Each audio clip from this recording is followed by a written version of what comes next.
New York, big city of dreams. New York, big city of dreams.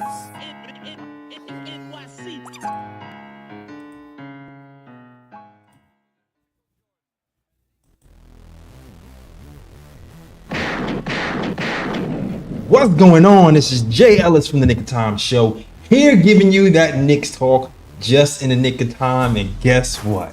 The Knicks just molly-whopped the Wizards 117-94. That's right. Our team held their team to under 100 points in preseason, all right? We had some scorers today. We had some bucket getters. Cat, after a sheepish start, gives you 25 points. Two blocks, shot 14% from three, but also gave you 12 rebounds on the night. All right. Brunson, he did his Brunson things with 23 points and 3 assists. Cameron Payne, who felt like was Elper Payton game 1, played pretty well game 2, gave you 14 points and 4 assists. Cole World came over here and gave you 15 points and 5 assists. Bridges showed you something with 16 points, 5 rebounds, and 3 steals. And the Knicks put the clamps on the Wizards, forcing them into 30 turnovers, scoring 24 points off of those turnovers, and won the game, all while shooting abysmally, Ebony. Abysmally. 41% from the field, 25% from 3, and still molly-whopped the Wizards. No magic left in DC, winning over 30. And we're going to talk about it all. The good, the bad, the ugly, but it's a lot of good. And guess what? We're on our way to that Knicks preseason championship. Because we 2-0, damn it. So overreact, be happy, and let's talk about this Knicks win. And I'm going to introduce you to my girl, too. You already know who it is. It's my girl. It's my girl, Ebony. What's going on, Ebony? I'm good. Excited for this season. Excited to be here. I can't believe watching this team. I know it's preseason, but I'm still like, I can't believe this is a New York Knicks team. Yeah. Yeah. I know how much I love that defensive end of the court. And oh my goodness, OG Mikel, what dreams are made of. Dynamic duo. I know we're not talking about him too tough, but you know what Meek used to say. I used to dream of times like this. Ebony, you in particularly on this program preach about 2 things pretty much every show. And they showed it today. They showed ball movement, playing as a team, and defense. And that's exactly what you got today. So I know out of everyone, you are elated because this is the way you've been wanting the Knicks play basketball since you've been a Knicks fan. Facts on facts. I feel like a kid in the candy store, for real. Just defense everywhere, hustle everywhere. You see Precious not giving up in the quarter. So what is preseason? Get that out of here. You know, the same. You know, I had a couple of worries, you know, before the season on why it could go left, or possibility of things that could go left. Not that it would go left, because I feel like this team has enough pieces, but just things that might come up, like one-on-one. I thought maybe one-on-one basketball too much. Nope. You didn't get that. You got a whole bunch of player and ball movement going on. The defense, I you know, when you have OG and Mikel, you know the defense going to be top tier. Exactly. But Cat's been shuffling those puppies. Yeah, that's Kendrick Perkins would say. He saw the block. He saw the block from Cat. Come on. I think he had 2 or 3. I can't remember. I know he had another one. He had one like a second quarter, and I believe he had in the third too. But just him. One of the worries I said was if he wouldn't protect the paint. If he would, you know, if he couldn't protect the paint or wouldn't.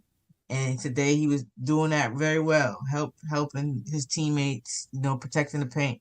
Also, the mixture of post up and outside. I like that, even though Sarge did kind of bump him off his spot. Yeah. One of them plays. Yeah. And when it comes to that, oh, sorry, go ahead. I like that he was mixing it up, though. Go ahead. It took him a while. Cat played well today.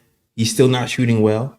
I felt like the first quarter he was nervous. I feel like when you shooting air balls in the second quarter after you've been playing the whole game, I think that's nerves. I don't think that's I'm trying to find my spot. He was getting a lot of open shots, or maybe he was just still rusty. I don't know, but it looked like the pick and roll kind of got him into the flow of the game more. Yeah. And it's funny, when I was watching that, I was having flashbacks of it's bad of Cat in Dallas when he was shot in the playoffs, when he shot like over 20 or whatever. And in my mind, I'm like, all right, you know what, Jay? You know what? I think Tibbs and Jalen Brunson might be able to remedy that, because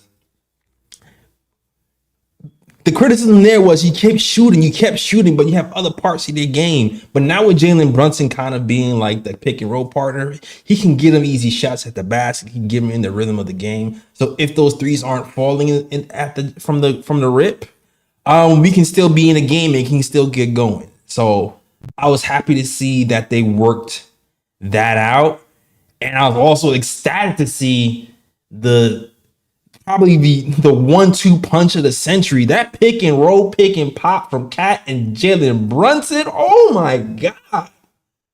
The potential to just decimate teams for years to come is astronomical. I was watching this like, this is just scratching the surface. Imagine if he actually started hitting jump shots. I mean, he was like, it's filthy. It's great. It's ridiculous. It's nasty. It's super filthy. And if Jalen Brunson is making that pass this year, that pocket pass to the cutters like that this year, consistently, yeah, what that does for his spacing and everything. And we saw it. That pick and roll kind of picked them apart. Like whenever they ran it, really. Absolutely. They could not stop it. They spammed it for a good quarter and they could not stop it. I'm just like, oh man, this is gonna be great. This is gonna be beautiful. Exactly. And the craziest part is that both times, like, their presence, either or, Brunson's or Cat's presence got the other easier look. Yeah. So, the defense sticks with Cat, then it gets, Brunson a look, or go back door or whatever. Same thing with Cat. And like you mentioned, it got him into the flow of things. And that's just that. You talking about us not shooting well, and Cat particularly not shooting so well, especially from three. And we still blew this team out. And granted, it was the the Wizards, but this is how it's going to be, I believe, in the season. Because what separates us from other teams, again, is that everybody can score, but everybody can't defend. And we saw our defense for a quarter, maybe a quarter and a half straight, just get us offense. Just shut them out, and then make its own offense after that. Because now you get easy 3-point looks, you get layups, you see Cat got a couple easy layups, you see, so like, and that's what I believe separates us from a lot of teams. Whereas if they're struggling from shooting, that's it. There is no option B. That's it. Yeah, but our defense is so good that we're going to lock teams up. We're going to be physical when they can't score, and then they're not going to have another option. Whereas we can, we have a little more cushion, and we can struggle like we did, and you see our defense. I agree. And here's the other thing too about that pick and roll situation, because I was watching something specifically, because during the first game with the Knicks versus the Hornets, I mentioned the spacing. I don't know if you guys even saw the first show. I mentioned the spacing was a little bit weird. And I wanted to look back to see why it was weird. I had a feeling I knew why it was weird, but I wanted to look. And shout out to all the video people on Knicks Twitter, because they pretty much made it so you didn't have to look. They just put the film out there for you. But I had a suspicion. I was like, damn, I said, I wonder if people were cheating off of Josh Hart, and that's why the spacing was weird in the first game. And lo and behold, people were cheating off of Josh Hart, and that's why the spacing was weird the first game. And Tibbs adjusted and had Josh Hart kind of cut off. I mean, kind of roll to the basket more, and then it helped the spacing out. So if there's any weakness in our offense that can disrupt that pick and roll between Cat and Jalen Brunson is if teams are cheating a lot off of Josh Hart. So Josh Hart has to hit those shots. He has to hit those shots, or Tibbs is going to have to play some chess and keep him moving. And we're going to see what happens when we play other tougher teams who are going to switch up the defense to see if we can still do what we did today and adjust to what was happening versus the Hornets as well. Because the Hornets played us a little bit better defense. Yeah. Yeah, because I know I'm gonna mess his name up, because Clyde Frazier, my guy. Mm-hmm. I understand. I could mess up some names too. But Koulibaly, right? I like him. The second year Frenchman defender that they have over there. That they had on Brunson and Kolik. He's supposed to be a very good defender, like a very, very young, up and coming defender. And we just torched him. We torched everybody. Both point guards took turns torching him. Brunson actually hit one of my favorite moves playing. I think they used to call it the Smitty. When you fake like you going. Oh, that's my favorite move too. That's my favorite move too. That's my favorite move. Because you don't even gotta be like super fast. You just gotta whoop. See, this is basketball heads. Basketball heads know this move. Look, he's talking about when you fake like you going the one direction, then you just kind of turn around and drive, and then lost them. Yeah, I love that move. I love that move. You caught him with that. Nice. I like a lot of things about today. Again, it's preseason, but you can take what you see and see the flashes of the goodness, like our young people, our rookies that we drafted. They seem to have some chemistry. I guess summer league and maybe they have a pack. We rookies, we're gonna look out for each other type vibes. I like what I saw. I like Kolik a lot. I like his attitude, and he does. You can see he is definitely a fan of Brunson. You cannot tell me that pull up midi in this first or second quarter off the dribble wasn't straight out of the Brunson playbook. When he pulled that move up, I was like, oh, he's I know they call him Brunson light, but he's been really playing with Brunson this summer. Because that was straight up Brunson's pet move. Yeah, definitely. And then like you can see he's just aggressive, super confident. I like it. There was some points that like they had run him with three with the campaign and Shamit, like the 3-point guard kind of lineup, and they basically passing it in between each other for a minute, so we weren't scoring that much, but then they got it together. I like that. It was just a couple points. He's young. He still has to work on going right sometimes. He's too left-handed. When they forced him right, it was a little different than him getting to that left hand. And again, the defense, we knew that was going to be an issue, and you could kind of see that today too. Him getting blown by or them going backdoor behind him. But again, that comes with the game slowing down. But I really like his offensive game. Like it's going to be interesting because you have campaign here, we have Shamit here. They're the veterans. They're kind of penciled in as people who are probably going to be above him, probably in a lot of people's eyes. But I don't know, man. Like, I still have a feeling, even if he doesn't make the rotations to start, if he starts to slip in like January, February, I wouldn't be surprised because I'm comparing all their games so far between Hornets and the Wizards, and Cam had like a so-so game in the first game, but actually finished really strong. Cam, and then Cam had a really good game today. Shamit came out firing game one, had a shaky game today, and Kolik, he's been solid offensively both games. Granted, defensively he was getting blown by in the first game too, but his team defense is good. Like his awareness of like where the ball is versus where he is, like poking, like putting his hands in passing lanes and stuff like that. Like that, he's very quick and high IQ when it comes to that. But definitely like one-on-one defense could be definitely the issue for Kolek. But that could also be an issue for Shamet too. So it's gonna be interesting to keep an eye on that to figure out like where Tibbs goes eventually, because Shamet is definitely a shooter, but Kolek can shoot too, but Kolek can play make. So we'll see what happens.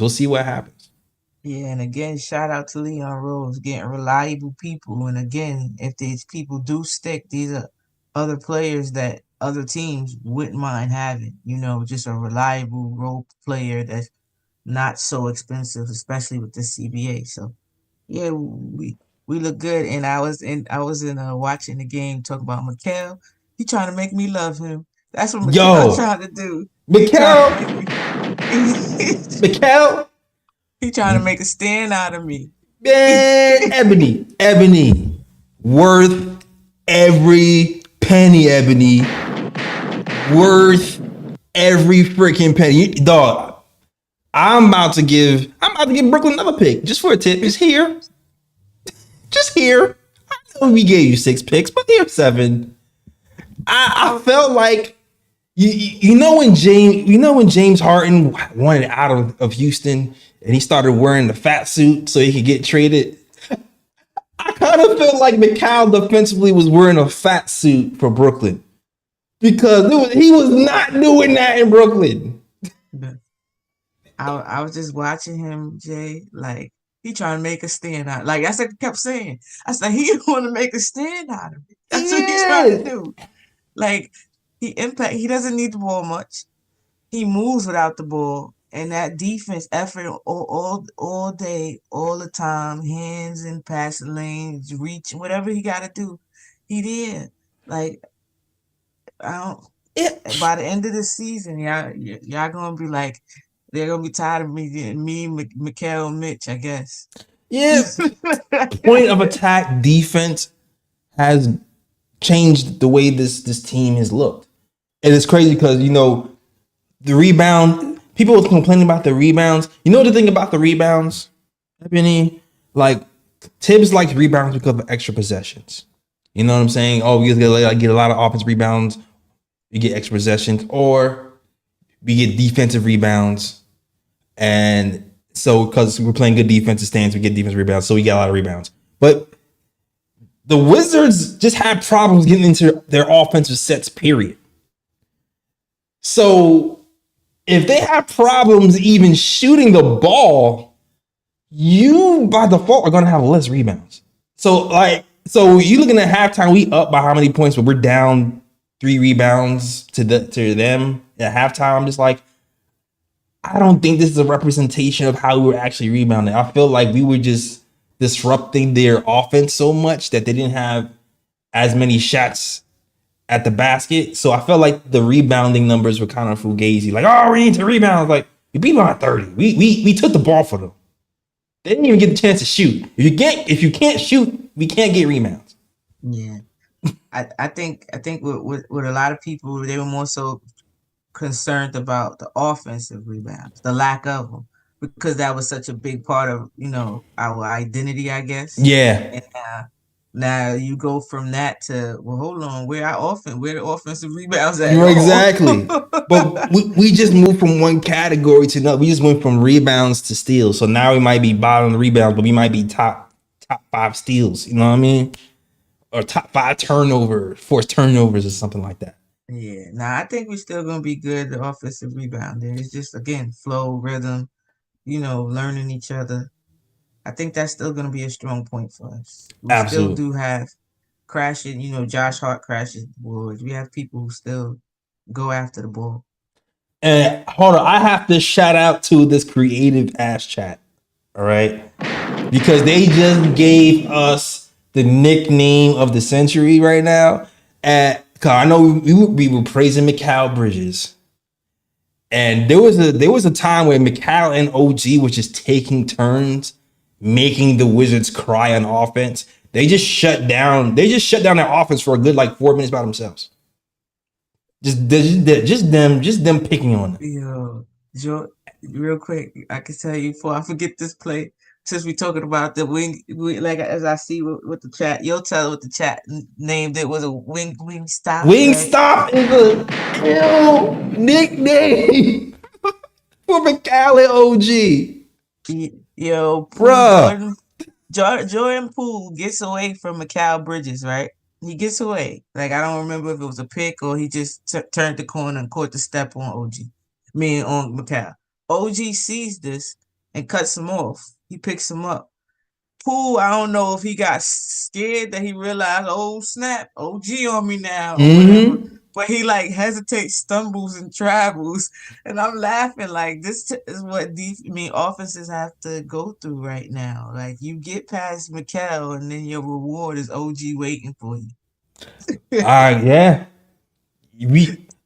Man, we can have a top 5 offense and defense in the league. We build this thing out correctly. We just need time. Because you see it there. Even game 1, people who have shots, people missing wide open shots. OG is not going to go. OG shoots 40% from 3, guys. He shoots 40% from 3.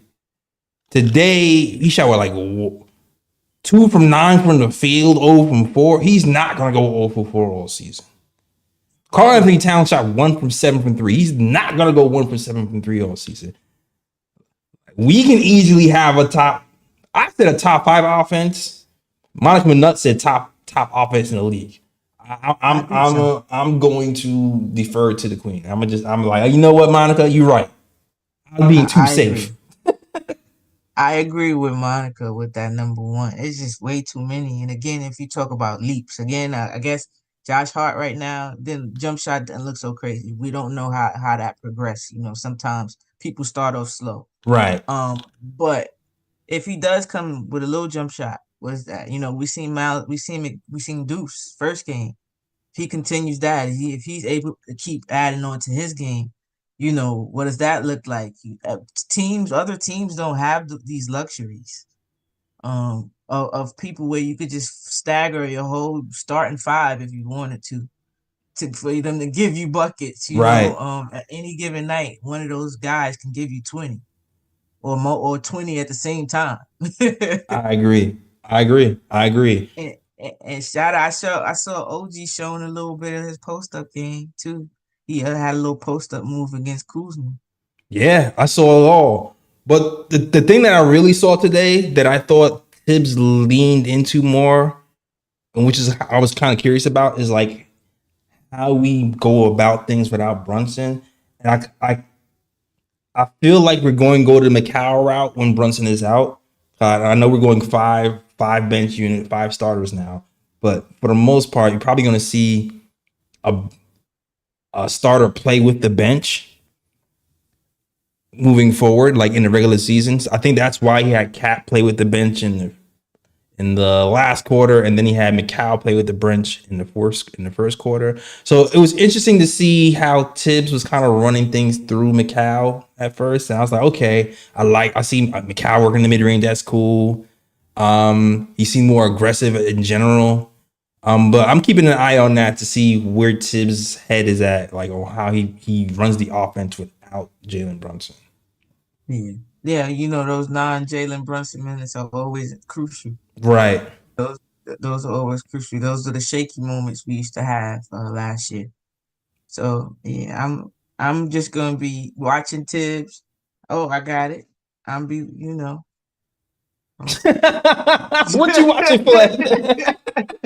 What you watching for? Watching Tibbs this whole season because you got your group of your guys. These are your guys, your type of guys. A group of them. I don't want him to overuse.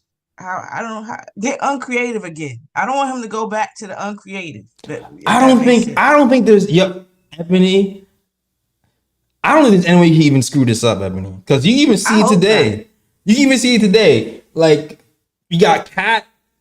Cat was running the offense. He was going old school Joakim Noah Hartenstein on him, throwing passes from the foul line, throwing from the 3-point line. The offense was moving. All right.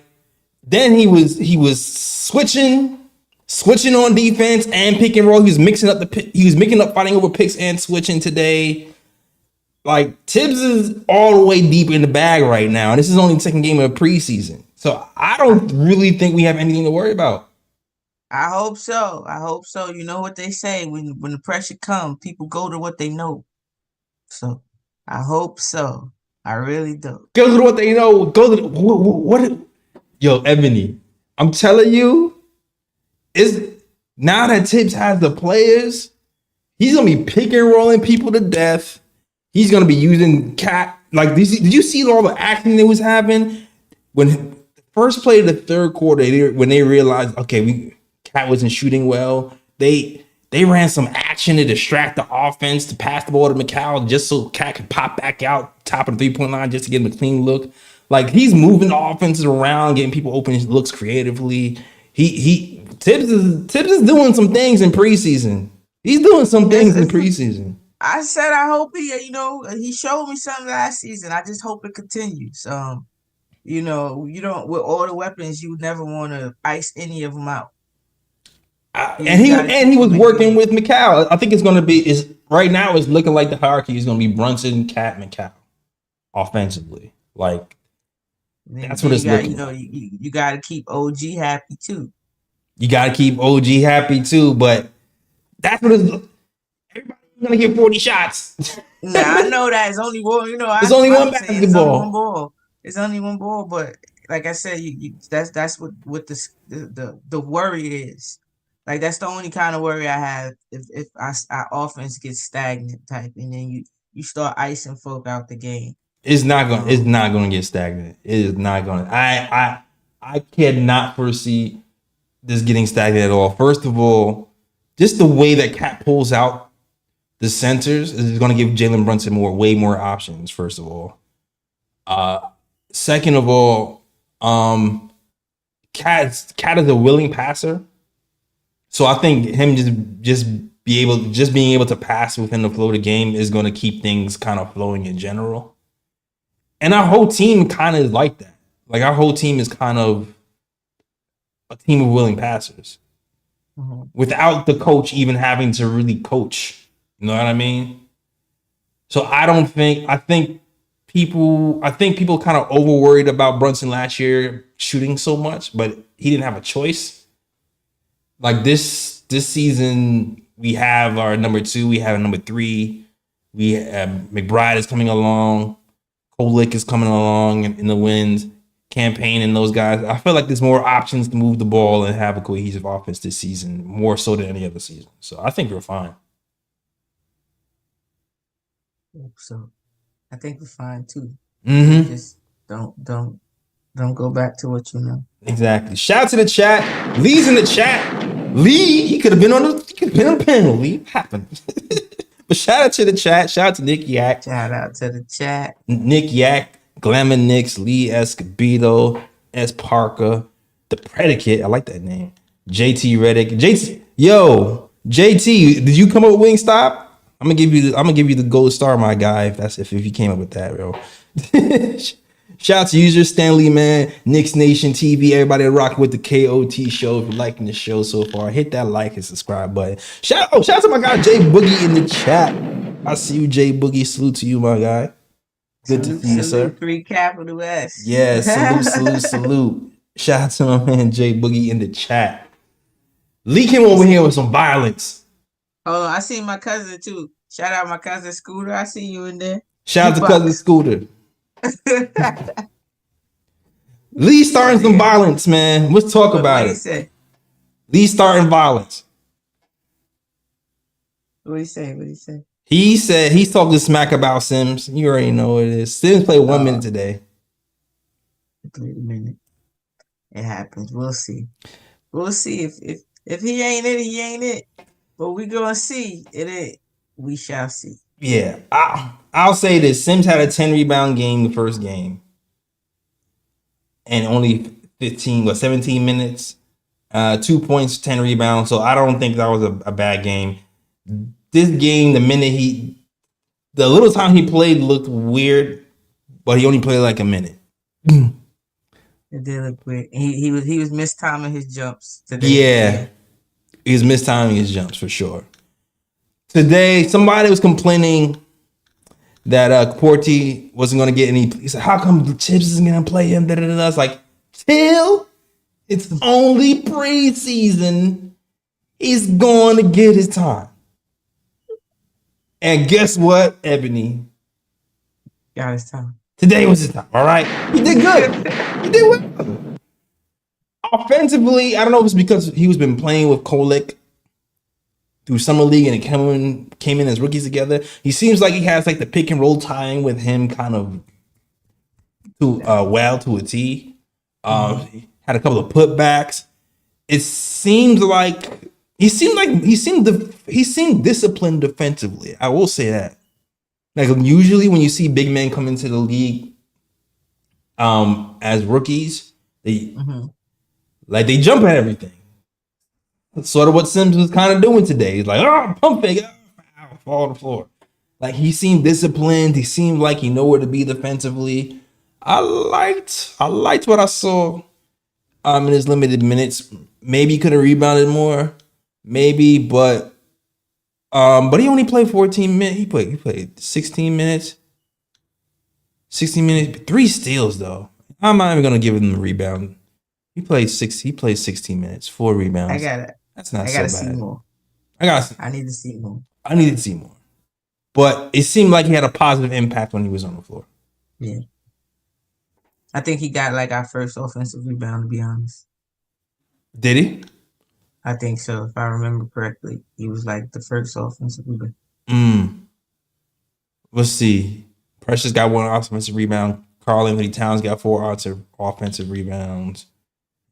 And Ariel got 2 offensive rebounds. But I see people in the chat, man. Woo! Overreaction. Chat, what's your overreaction? What's your overreaction? Because everybody wanted to ship campaign out after the first preseason game. I wanted to ship campaign out as soon as it came in. That's because I had it, The turnovers is killing me. Yeah, I heard campaign is the type, you dislike him when he's not on your team, but like him when he is. So he's on the team now. I got to get over him. Yeah, no, I always liked him on Phoenix. I'm not gonna hold you. I did. I liked him on Phoenix. And I liked him on the 76ers when he played against us. That first piece of the game, I was like, I don't want him handling the ball because I wanted to give the ball to Tyler on offense because Tyler just looked more comfortable dribbling. You know what I mean? He's like, he knows he's the point guard. I know how to do this. Campaign, he was jittery. He got the ball poked away a few times. I wasn't comfortable with that. But then Campaign today was hitting those long distance threes with that weird ass form. I don't know what the hell was happening, but it was work. Yeah, what that was? Like the Vogue, he was voguing the Vogue shot. I don't know what that was. I don't know how you get that off though. For real, you got to do it a lot. Yeah. Remind me of Camby. Remember how Camby used to shoot? Oh yeah, Camby. Camby used to shoot like this. With the he ain't far behind. He comes to the side. I don't know how he shoots. I don't know how Camby did that joint. But yeah, shout out to Campaign. He had a good game. I'm still rooting for Tyler to get his shot. Anything else you want to mention? I feel like. Let me see. I forget. I feel like my major points have been made. Cat needs more time. Started off kind of shaky. I had like the one negative Cat comment in my mind is like, man, you scared of New York already? I was like, please make these shots. I was thinking in my mind, please make these shots. Once he shot the air ball, I got nervous, Ebony. I'm not gonna hold you. I was like, oh God, you scared of New York. Please don't get in your head. Please. No, don't do that. Don't do that. Don't get in your head, man. I was like, please don't get in your head. And in my mind, I was like, crowd, please don't boo. Please don't boo if he don't make another shot to the fourth quarter. Because you know how the New York crowd get. And I need everybody on good vibes only. So thank God he got it together. Real. Nah, I don't. I think I like Precious. I like the way Precious is looking. He's Precious trying to looks, show you. He's trying to show you. Look like I've been working in this gym. Let me show you my offensive back. Let me show you yeah. what I got. The up You and see him under was trying to. nice from Precious. Yeah. You see him trying to take off a dribble. I see you, Precious. Mm-hmm. He said, "I'm gonna milk this preseason," and the defense looks good. You know, playing more disciplined. I know it's preseason, but he seems to be playing a little bit more. Well, at least today, he was all right. Him and Josh, though, both of y'all need to go shoot threes together. Cause y'all both of y'all it was in the gym looking like y'all was working on it. And I ain't see none. I ain't see it yet.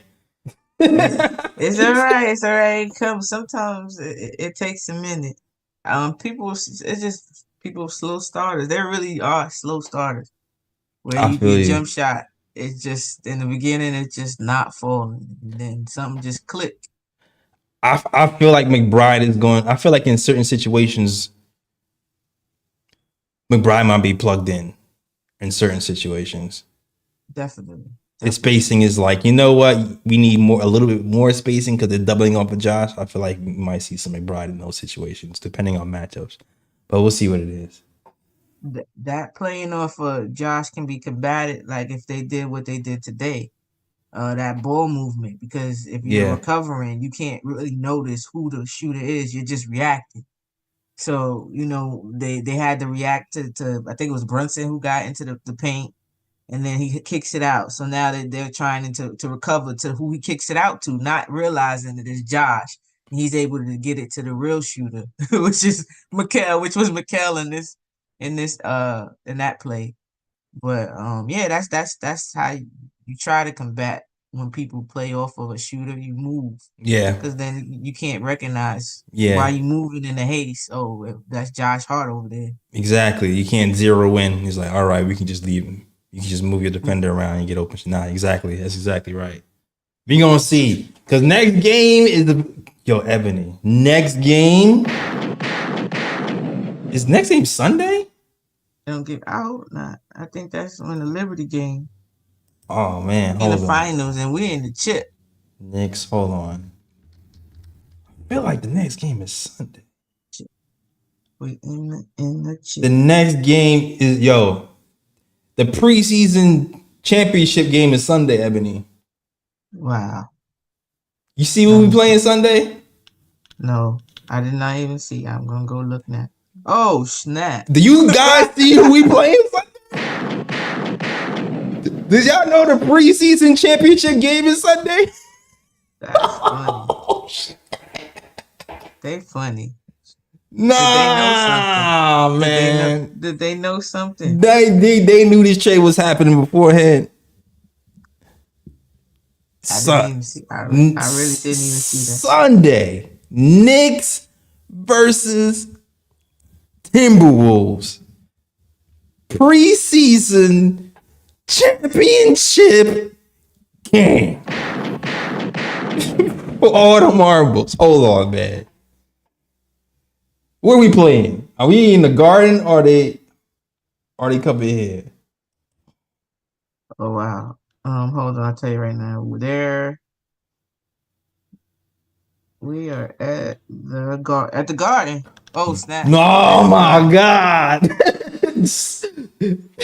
Oh my God. Yo, that might be the most expensive preseason game in Knicks history. I haven't been paying attention to Minnesota because I can't right now. I gotta just let them go for a little bit. I don't need to see them in no other uniforms just yet.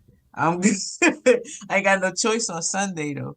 But I know DiVincenzo has been playing, but Yeah. Randall hasn't, right? I don't think so. Because I also was DiVincenzo highlights on Twitter, but I ain't seen any Randall highlights. So it made me think that Randall might be rehabbing.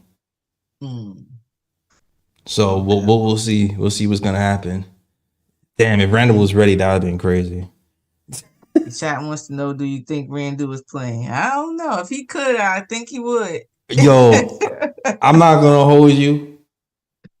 Whenever we do play Minnesota, I know one person who's going to be revved up for that game. Randall will be revved up for that game. I'm telling you. I'm telling you. That is going to be a bloodbath. Of course. I'm expecting probably him talking crap whole 9. Yup. Might have 40 rebounds that game. But they're going to still have to stop our pick and roll. Then you're just going to see the power of OG, I believe. Oh, man. And then Dante, that first game is going to be weird to watch. Yeah. That first game is going to be weird. Minnesota is not a bad team at all. No, they're not. So, again, there go the front office looking out. Always trying to keep them in good situations, not doing them dirty and putting them in career graveyard sites. Yeah, thank God. Julius should be happy that he's not in Detroit, because Detroit was definitely calling for him, from what I read. For who though? I don't know. Who you giving up? I'm trying to think. Duran and picks? I don't know. For Randall, what would that have looked I don't know. I know we need a center, so maybe Duran, Stewart, and I don't know. No. I'm just throwing names out there. I don't know numbers, and I don't know the contracts. Nah. I'm just know we needed a center. Yeah, and I'm tired. We got to be careful getting players. You know my motto. After players and losing systems and bringing them in here. And I understand. I know exactly where you're going. After Detroit, Burks and Bogey. It took Bogey. They got it together in the playoffs. It took them all the way to the playoffs to get it together. But don't they scarred me. Nah, don't listen. You can't tell me you be tight if Burks and Bogey came back at the trade deadline. Yes, I would. You be tight? I'm good because they both on losing teams still, right? Yeah, okay. But no, they was balling. They were balling in the playoffs, Ebony. Come on. We're gonna have to wait all the way to the playoffs for them to get it together again.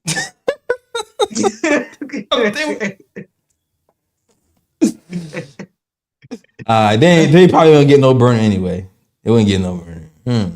Nah, maybe Bogey, I believe. Maybe Bogey.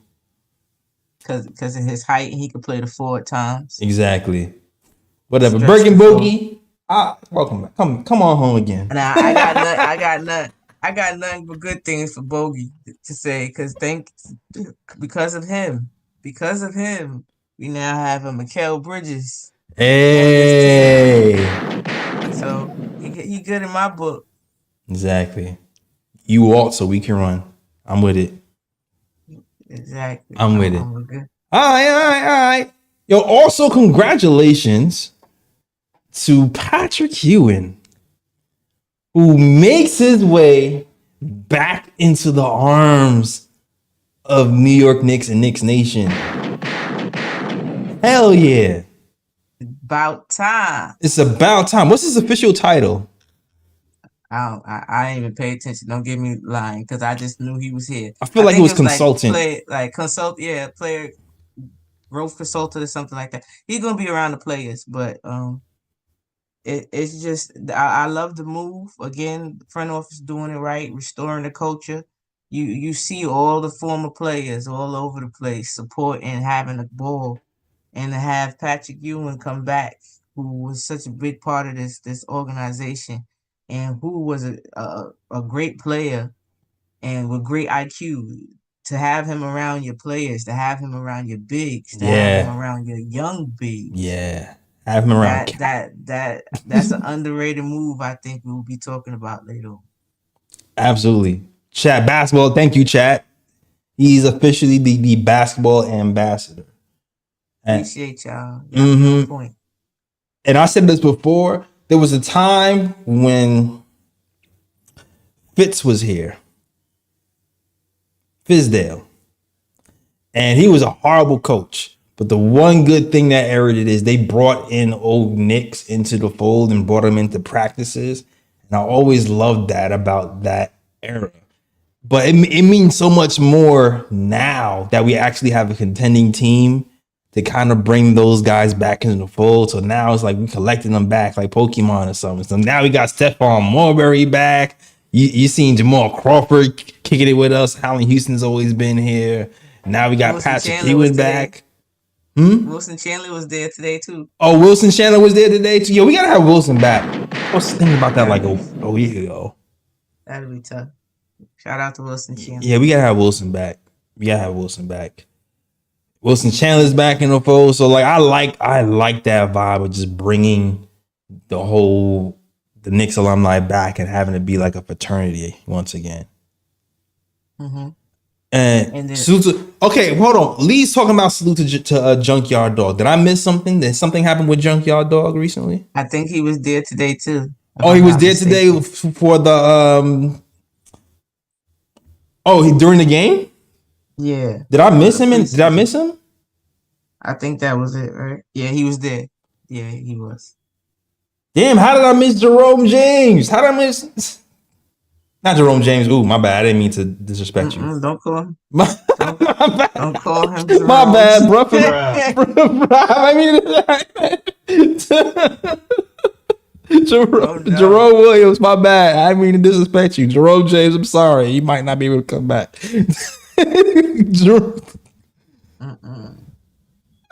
How did I miss Junkyard Dog though? Yeah, I used to love me some Junkyard Dog. I used to love me some Junkyard Dog, man. All hustle and heart. Mm-hmm. Yeah. But shout out to Patrick Ewing, shout out to Junkyard Dog, and shout out to the Knicks alumni. Let's read some comments. Any comments that stuck out to you before we close? I see Tyler Kolek is an awful defender and he's unplayable. He might be. I mean, his one-on-one defense isn't good. Mm-mm. His team defense has been pretty decent, but one-on-one he needs help. It was kind of in some plays, some spurts. It was like off. Yeah. But again, I know we got the good defenders. That comes that he'll get better, more competitive on that end as the game, as he's able to see a step ahead. Right. Preparing, like I say, instead of recovering. Yeah, but his passing is good. Like the patience he has on his passing is years beyond him. Like he really waits for plays to develop and passing lanes to open up. For real. Like I saw him like dribble, fake the pass, look back at the rim, and then pass it back to Ariel for a dunk. Like little stuff. Like waiting that extra second for the pass lane to open up.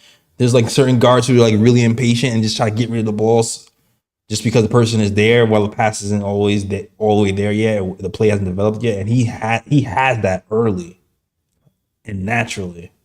Yeah, nah, he is a point guard. Definition of a point guard. That's a fact. Like you said, and like you mentioned, it's impressive because he's young. To have that coming into the league is cool. Lee said, I see Lee said he put my overreactions dynasty. I like that overreaction. Not one, not two, not three. Well, they did get it. So it wasn't a jinx, right? Yeah, you're right. He did get it. He did. But I'm gonna hold you. Watching that offense, I got hyped. Watching that third quarter when Brunson, the third quarter when Brunson and Cat was pick and rolling to death, and they couldn't stop it. I was like, oh man. Like I knew when we got Cat that was going to be the reason.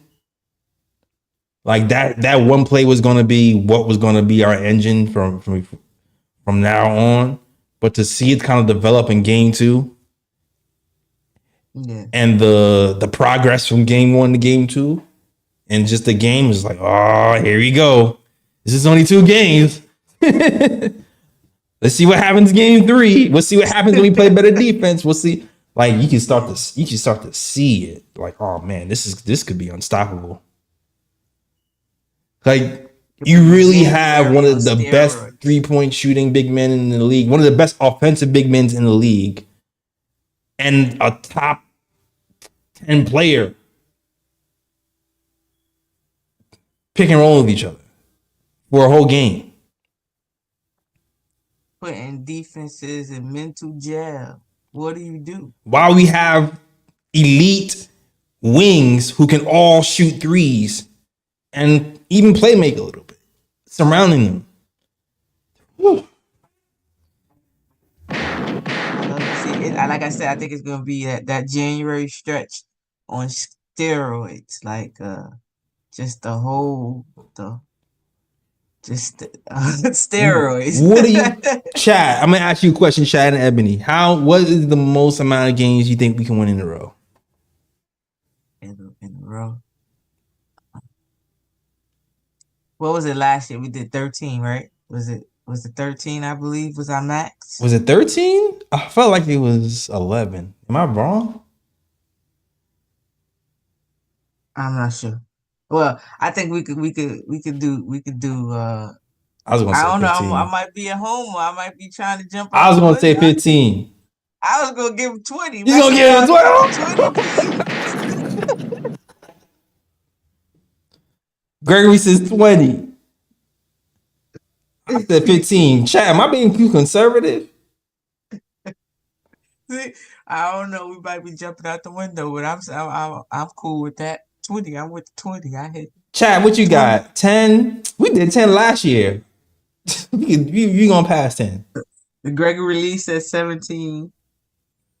Gregory said 17. Yeah. Ronnie says whatever the record is will break. Lee, I already knew you said 20. I'm surprised Lee didn't say 50.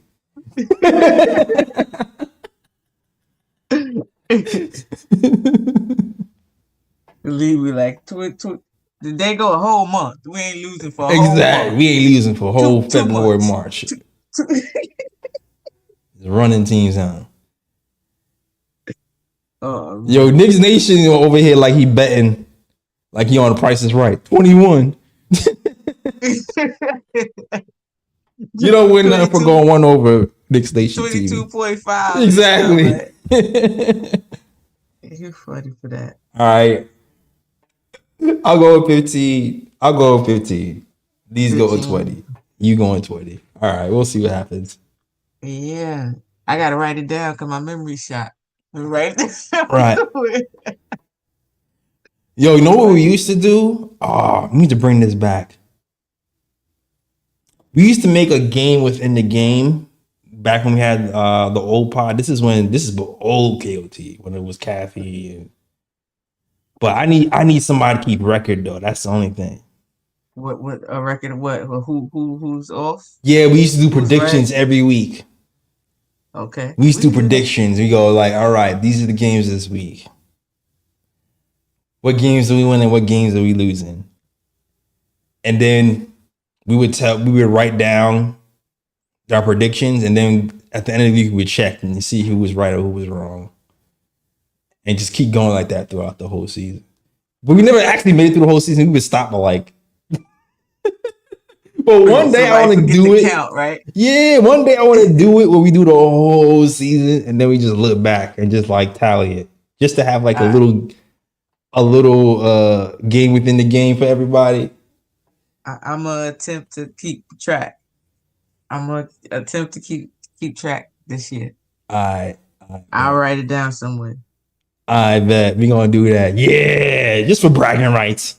Just for bragging rights and give everybody in the chat something else to root for and make fun of us for being right or wrong or whatever. That's funny. All right, cool. Yo, I feel like everything on my chest has been expressed. You have anything else you want to add? I'm trying to think. I think I said everything about the wing stop with OG and Mikal because that's a beautiful thing. Yeah, Brunson showing maturity as a playmaker too. You know, he's still young, so showing some more of his passing bag today. Absolutely. I like that pocket pass. Keep that up. Actually, the only other news I will have is, I guess, the Ian Begley stuff. Ian Begley posted, You know what? The Knicks have been on upward motion. And you know, GMs after the season is over, they vote. They vote on on different categories. And Knicks players ended up being in a bunch of these categories. Shout out to Ian Begley, who had like a list. This is the best offseason, biggest impact from a new player, most versatile defender are among categories featuring Knicks, an annual NBA GM survey, full survey here. And he breaks it down. Which team made the best overall moves this offseason? Boo! Oklahoma's. Because they stole our mans, yo. Stole our mans. He just wanted the money. I told you. That's what he should have just said. Don't gaslight us. Yeah, man. Just say I wanted to get paid. You want to get paid. I understand. I want to be an expensive bench player. I get it. Not talking about you getting the big role. You got the same role, my man. You just tell us you want the money. You know what's crazy? I wonder if Cat would be here if he was never went to OKC. I don't know. You know, I'm not the money person either. I can't call it. Right. But like if we still had Hartenstein, maybe Randall and Dante would still be here. That's just a theory. I don't know. But I wonder if that set everything off in motion. You know what I mean? I did see some of these Ian Bagley posts, and I hope one of them didn't make sense. I'm pretty sure you're gonna go over that one. Oh, we'll see. Okay. What's another one? Which one player acquisition will make the biggest impact? Paul George, boom, bruh. Mikal Bridges number 2. Karl Anthony Towns number 3. I mean, collectively, it's 13% for both. They tied. That's crazy. That's tied. But Paul George got 60% of the votes. We'll see if he plays.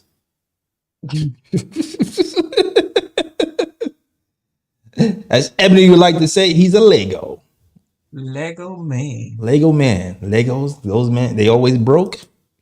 They never played the whole season. But for us, I hope that's true of OG Anunoby. I hope he's not a Lego this year. Please, Lord. No. Please. He looks good, though. He looks more solid. Yeah. I don't know how to call it. He's always solid. You know what the thing about the people who are injured? And I said this, you know what? I had this theory about Shumpert and Kawhi Leonard. I feel like they overwork themselves. Like they work out so hard that they don't take breaks, so their body actually breaks down. I get it. And I feel like that might be what OG is. Because OG is so big.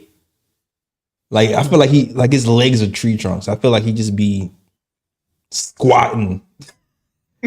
Just squatting tankers and shit all day. Like I don't think he's a lazy dude. I feel like he'd be overworking, and that's why he get hurt a lot. You give me robot vibes. Yeah, you know that. Just like Kawhi. That's what I'm saying. And funny enough, I was watching the podcast with Jeff Teague, and Jeff Teague was actually said that, and it confirmed my thoughts. Jeff Teague said he's hurt a lot because he overworks. I was like, I know it was on to something. All right. The most versatile player in the NBA. Got Giannis Antetokounmpo, number 1. We got Mikal Bridges, number 6. Okay. What's the one up above? I can't really see. It says Jalen Brunson is tied with LeBron for that one. Oh, how did I miss this? Which player is the best leader? Number 1, Steph Curry. Number 2, Jalen Brunson. Also tied with number 2 is LeBron James. So it's LeBron and Jalen are tied for number 2 for best leader. Okay. Interesting. You know what's interesting about this best leader list? There's a lot of point guards up there. Not even. It's just Is it based off of last year's success? Like the Golden State Warriors, I wouldn't say the Golden State Warriors had the best season last year. I And think they asked GMs. I think that's what this list is. okay, If I'm not mistaken, I believe this is a survey of all the GMs. got you. And it's funny because maybe in the media, I feel like Steph was getting heat for the things that Draymond was doing. But that was Stephen A saying it.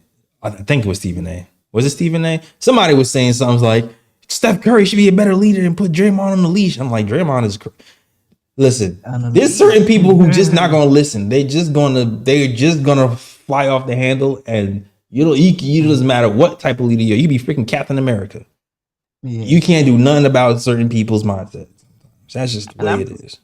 I'm pretty sure they've had plenty of conversations. Exactly. You don't win the amount of championships they have without having an open line, Exactly. But I just wondered that criteria based off of last year, how that was voted. Like, of course, Jalen Brunson, I don't deny him, but I just thought it was interesting to see Steph Curry was there, or was that based off of the summer when they won in the Olympics, or is that even a thought? I don't know. I'm going off the rails now. I don't know. I'm a big Steph fan, but I follow his career pretty closely. I like him as a leader. A lead by example type of guy. Also, people think because I guess his baby face that he doesn't speak up, but he does. He definitely does. I feel you. Okay, all right. And then we got most versatile. We got Mikal Bridges on the list, number 6. But then we got here we go. Which head coach has the best defensive schemes? Man, my man Tibbs, number 3. Okay, top for number 2. Okay, Tibbs, you got some coaching respect. Sometimes I'm like, man, we be having the best defense and no one be talking about us. But GMs at least gave them some love. Exactly. I'll take it. All right. But Knicks players all over the list. My thing is they got us as number 3 for off season, but then they say most impacted players, and we have 2 tied for number 2. So that didn't make too much sense to me. I'm like, how we get to number 3? We got 2 other teams had a better off season than getting Cat and Mikal Bridges. Yeah, that make no sense either. We got Cat. If you get Cat and Mikal Bridges, we got 2 impactful players out of the 5 on the list. Then you have us number 3. Like, I understand. Yeah, that doesn't make sense to me. Yeah, we're gonna have to see what's up. We're gonna have to just beat up on Philadelphia real quick to make them change their vote later. That's the way I see it. So they can start crying to the ref. Don't leave people knees alone. That's a fact. Doofy and B. All right. I'm still mad. You still mad? I'm still mad. I went to that game to go watch my guy play and watch him for half of the first half, basically, because he took him out. Tight. Which game? The Philadelphia game when MB hurt. I was there. Yeah. Oh yeah, that's right. You was there. I forgot you went to Philly and saw it. Man, Embiid versus Cat this year is gonna be nuts. That's gonna be nuts. Oh my god. Embiid versus, if we meet in the playoffs again with Embiid versus Cat, that's gonna be nuts.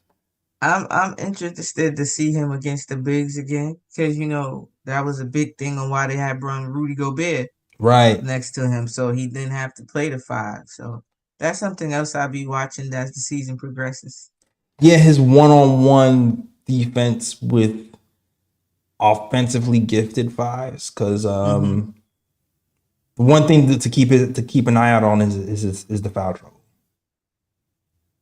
Because that's when he's playing those offensively gifted 5s. Sometimes he gets into foul trouble. He did well. He did well last year in the playoffs versus Jokic. Embiid is a devil monster though, because Embiid foul hunts. Mm-hmm. So being disciplined is paramount if you're going to end up playing defense versus Embiid and matching up. So that it's going to be even more important. So yeah, that's great. That's going to be crazy. Love you too, Lee. Love you too. Love you too. I can't see the chat no more because my phone done died. All right. Yeah, we can wrap it up. I got work tomorrow, you know what I'm saying? So we can wrap it up. But shout out to Lee. Shout out to Gregory Lee. He says ESPN is doo-doo water, especially after seeing a St. Louis arch hairline. Yo, y'all crazy. He just went ham real quick on ESPN and Stephen A. real quick. That was fun. Yeah. Tibbs and Spo. Tibbs needs to just make more adjustments and stop focusing on 8-man rosters and let our guys rip. I still feel like that 8-man roster stuff last year was overblown. We lost Randall. We lost Bojan. The only person you can argue could have gotten to the roster faster was possibly Alec Burks. But he sucked for like all the year. He like all of a sudden just turned to a different player in the playoffs. A bucket, we was calling him a brick. Yeah, he turned from a brick to a bucket right before our eyes. It was magic. It was crazy. Out here building projects for New York City. Mm-hmm.